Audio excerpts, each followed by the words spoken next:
అండి, అందరికీ నమస్తే. నేను మీ పావని. ఈరోజు మంచి మాట ఏంటి అంటే, మనం ఎవరికైనా సహాయం చేయాలి అనుకుంటే వాళ్ళు నిజంగా సహాయానికి అర్హత ఉన్న వాళ్ళకైతే కంపల్సరీ చేయాలండి. మనం ఏం చేస్తున్నాం అంటే, మంచిగా ఉన్నోళ్ళకే మంచిగా వాళ్ళకు వండుకొని తినే శక్తి ఉన్నోళ్ళకు, మనం వండుకోవడానికి వాళ్ళకి డబ్బులు మంచిగా ఉన్నోళ్ళకు తెలిసి మర్యాదలు చేస్తున్నాం. కానీ బయట అస్సలు వండుకోవడానికి లేక చాలా కష్టాలు పడుతున్న వాళ్ళు ఉంటారు చూడు. నిజంగా వాళ్ళకి సాయం చేయండి. మీరు అలాగ సాయం చేస్తే ఆ భగవంతుడు ఇట్లా మిమ్మల్ని బాగా చేయిస్తాడు.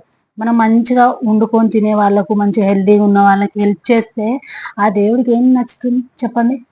నిజంగా మనం హెల్ప్ చేయాలంటే అలాంటి వాళ్ళకి చేస్తేనే ఆ దేవునికి ఇట్లా నచ్చుతుంది. మీకు ఆ దేవుడు ఇట్లా మంచిగా దేవిస్తాడు.